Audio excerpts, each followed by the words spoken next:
আসসালামু আলাইকুম বন্ধুরা, তোমরা সবাই কেমন আছো? আশা করি সবাই ভালো আছো। আমিও আল্লাহ পাকের রহমতে বেশ ভালো আছি। তো আজকে আমি চলে আসছি। আজকে আমি রান্না করব, আমরা বলি আমাদের গ্রামীণ ভাষায় শাটি মাছ। তোমরা কে কি বলো? হয়তো বই পুস্তকের ভাষায় একে বলে টাকি মাছ, কিন্তু আমরা গ্রামের ভাষায় একে বলি শাটি মাছ। তো আজকে আমি শাটি মাছ রান্না করার জন্য কেটে নিয়েছি পেঁয়াজ, কাঁচা মরিচ, আর নিয়েছি ফ্রিজে রাখা আমড়ার মুকুল। আমড়ার মুকুল তো এখন হয় না, আমড়ার মুকুল ধরো যে সময় হয়, আমি সেই সময় গাছ থেকে সংগ্রহ করে ফ্রিজে রেখে দিয়েছিলাম। তো সেই আমড়ার মুকুলগুলি দিয়ে আমি আজকে এই শাটি মাছটা রান্না করব।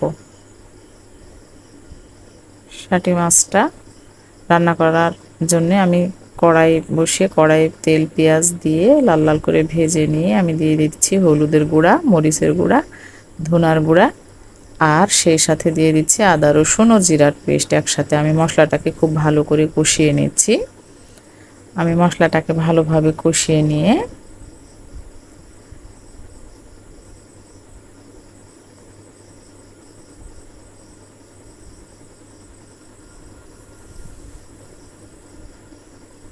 তার ভিতরে ঢেলে দেবো তোমার কেটে রাখা পেঁয়াজ, কাঁচা মরিচ। এগুলোকেও আমি আস্তে আস্তে কষিয়ে নেব।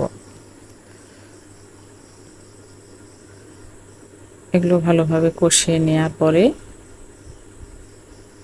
যখন দেখব ভালো করে ভাজা ভাজা হয়ে আসছে, তখন আমি এতে দিয়ে দিচ্ছি, আমার মনে হয়েছে একটু তেল কম হয়েছে, আমি আরও একটু তেল দিয়ে দিয়েছি।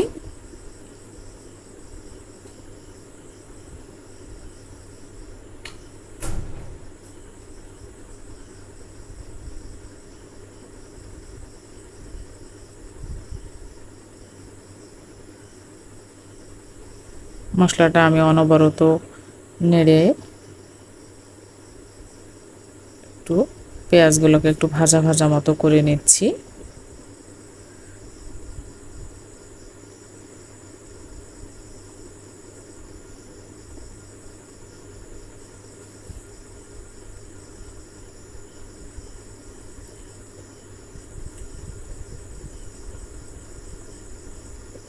এরপরে আমি দিয়ে দেব আমার সেই শাটি মাছগুলি।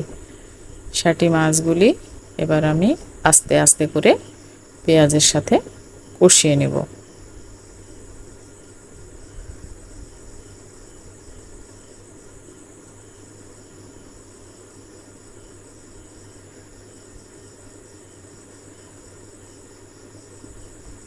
একটু পেঁয়াজ আর মশলার সাথে ভালো করে আস্তে আস্তে জাল দিয়ে কষিয়ে নিয়ে আমি একটুখানি ঢাকা দিয়ে দিব কয়েক মিনিটের জন্য, 2-1 মিনিটের জন্য। তারপরে আমি সামান্য একটু পানি দিয়ে আবার মাছটাকে কষিয়ে নেব, কারণ আমার মশলাটা শুকিয়ে এসছে। এ পর্যায়ে আমি সামান্য একটু পানি দিয়ে মাছগুলিকে আবার ভালোভাবে কষিয়ে নেব।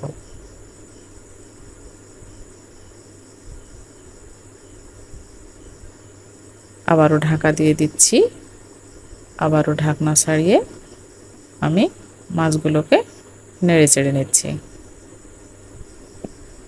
এ পর্যায়ে আমি তরকারিতে আমি যে পরিমাণ ঝোল খাবো আমি সেই পরিমাণে পানি দিয়ে দিয়েছি মাছটাকে সিদ্ধ হওয়ার জন্য।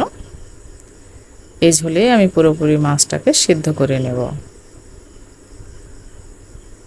এরপরে আমি দিয়ে দিব আমার সেই আমড়ার মুকুলগুলি। এই মাছের উপর দিয়ে আমি এখন আমড়ার মুকুলগুলি বিছিয়ে দেব। আমড়ার মুকুল দিয়ে তরকারি তোমরা কে কখনো খেয়েছো কি না আমাকে কমেন্টে জানিয়ে যেও।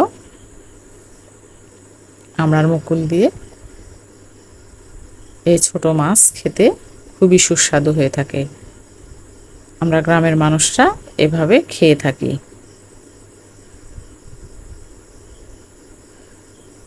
তো বন্ধুরা, তোমাদের কাছে একটা অনুরোধ রইল, প্লিজ তোমরা আমার চ্যানেলটাকে সাবস্ক্রাইব করো, লাইক করো, কমেন্ট করো, পাশে থেকো। এই দিক থেকে আমার তরকারিটা হয়ে এসছে, আমি নামিয়ে নিয়েছি। দেখো শেষ পর্যন্ত আমার তরকারির চেহারাটা এরকম হয়েছে। তোমরা এভাবে রান্না করে খেও, খুব ভালো লাগবে। তো আজকের মতো এখানেই বিদায় নিচ্ছি। আল্লাহ হাফিজ।